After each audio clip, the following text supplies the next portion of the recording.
of this disaster. Last month, an unnamed storm dropped over 7 trillion gallons of rain in South Louisiana, flooding more than 100,000 homes and claiming 13 lives.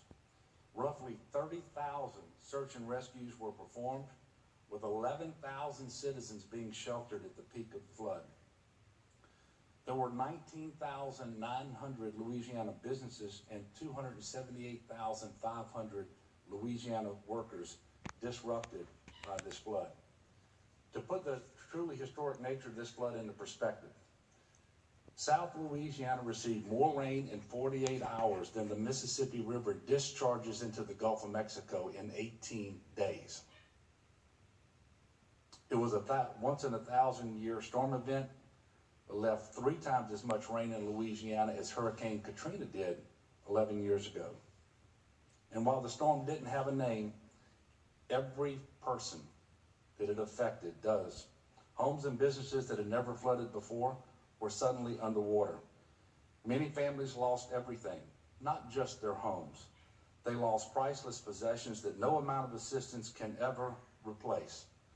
Entire communities were uprooted, children were left without schools to return to, and thousands of small businesses, the cornerstones of these communities in South Louisiana, were destroyed.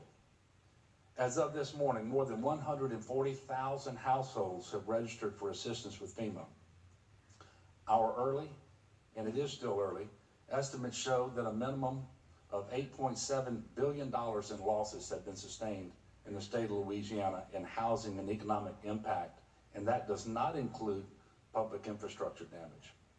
To put a dollar amount on the devastation thus far, the federal government has distributed nearly $500 million in housing assistance to the people in my state whose homes were severely damaged. And the floodwaters did not discriminate. Neighborhoods of all shapes and sizes were left uninhabitable. The story is the same whether you live in the more populated Baton Rouge or rural Lake Arthur in southwest Louisiana, where their residents stepped up and built a flood wall all on their own. The miles upon miles of sheer destruction is hard to imagine, and it's heartbreaking to see it as you travel the streets of South Louisiana. We call it debris when it's out on the side of the road, but that's people's lives.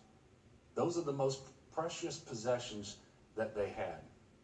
As the floodwaters rose, I requested federal disaster declaration for the affected parishes. Within hours, that initial request was granted by President Obama as to 4 of those parishes, and within the next 48 hours, 20 Louisiana parishes received major federal disaster declarations. At times, we were working both response and recovery simultaneously as waters receded in some places, yet caused more flooding in others. 26 parishes granted in this declaration joined an additional 36 parishes declared a major disaster for flooding that happened this past March. Right now, 56 of Louisiana's 64 parishes have received a federal disaster declaration for flooding based on both the March and the August events. Recovery from a disaster of this magnitude takes time and certainly an abundance of resources. And I'm grateful for the help that we've already received from FEMA and our federal partners, and the outpouring of generosity from people across the country. The efforts of local government and these 3 mayors here certainly have performed extremely well, but also the faith-based community has been outstanding. And the people who have come from all over the country to volunteer to help has truly made a difference.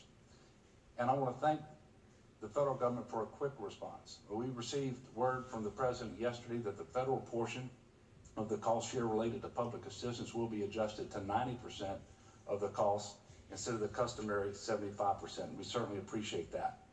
And from the moment we began monitoring this storm, the federal government has been alongside us as partners. FEMA representatives were actually at the Governor's Office of Homeland Security and Emergency Protection as the rain started falling. And with our emergency preparedness team to streamline our disaster response coordination with the federal government.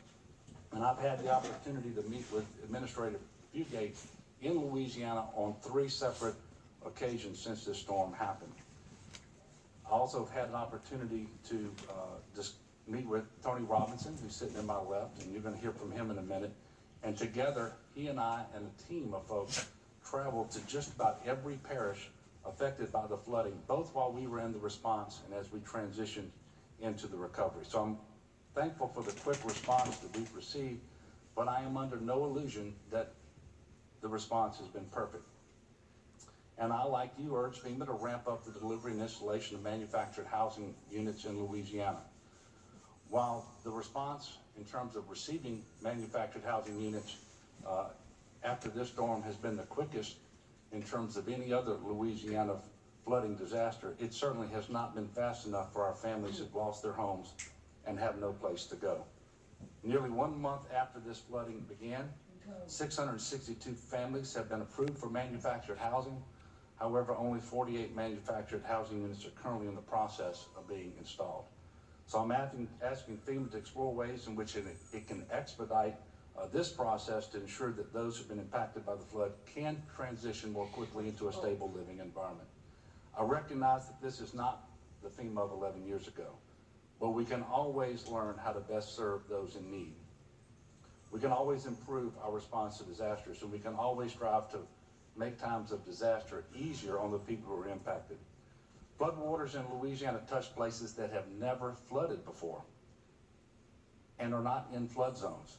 This has put many of our local communities and homeowners who were in compliance before the flood in the untenable position of not being able to rebuild their own houses, even though the flood maps will not even be changed as a result of this event.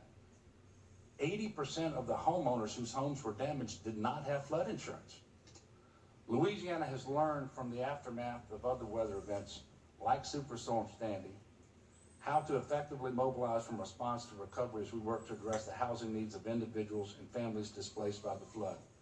Our state has implemented an innovative housing program called Shelter at Home, and this program enables eligible individuals or families whose homes were damaged to take shelter in their own homes while they rebuild if those homes can be made safe, habitable, and secure with $15,000 of work.